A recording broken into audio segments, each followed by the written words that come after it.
ঘন্টা হয়ে গেছে দোসার যে চালটা আমি ভিজিয়ে রেখেছিলাম এটা এখন আমি পিষে নিব। হ্যাঁ, মিক্সিতে।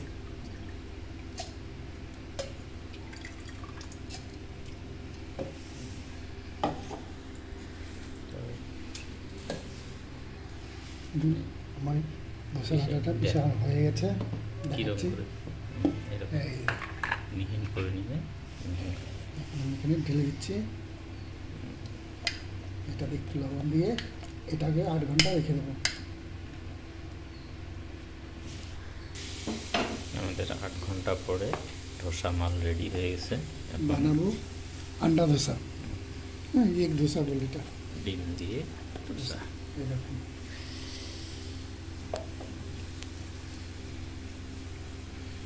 আপনারা নন স্টিক তাওয়াও নিতে পারেন বা এমনি লোহা তাওয়াতেও বানাতে পারেন, যেটা আপনাদের কাছে উপলব্ধ আছে। নন স্টিমে ভালো হয়, কোনো অসুবিধা হবে না।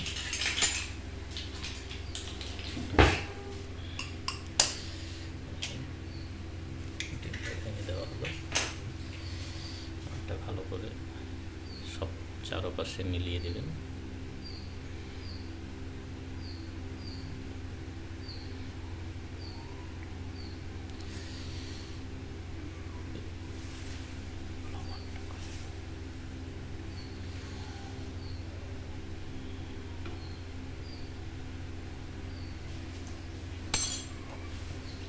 দিয়ে দেবো হালকা লবণ,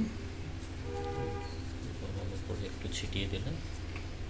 লঙ্কার গুঁড়ো, তো লঙ্কা পাউডার, ডিম ধোসা।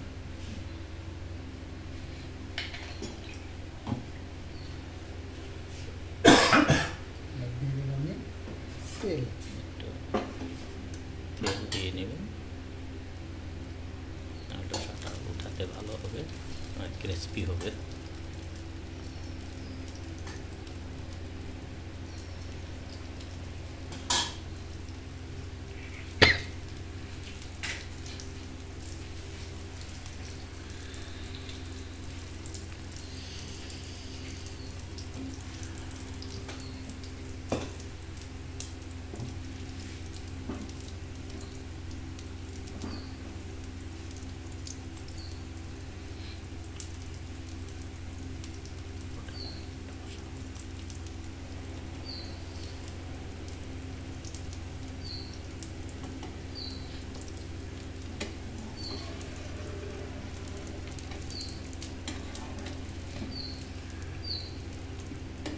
পাটি দিয়ে দেবো।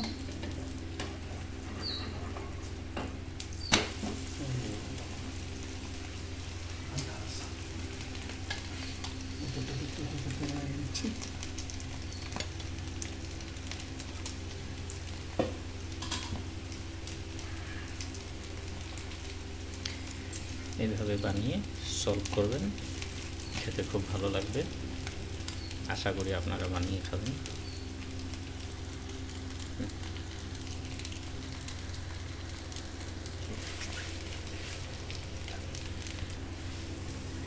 আর একবার পাটি করা হলো, দেখেন এরকম কালার হয়ে গেছে, উপরে ডিম কালার এসে গেছে। এখন রেডি সলভ করার জন্য। ये हो गया अंडा डोसा। देखिए अंडा डोसा मैंने बना लिया, आप लोग भी बनाइएगा, खाने में बहुत मज़ेदार है। रेडी मेरा अंडा डोसा।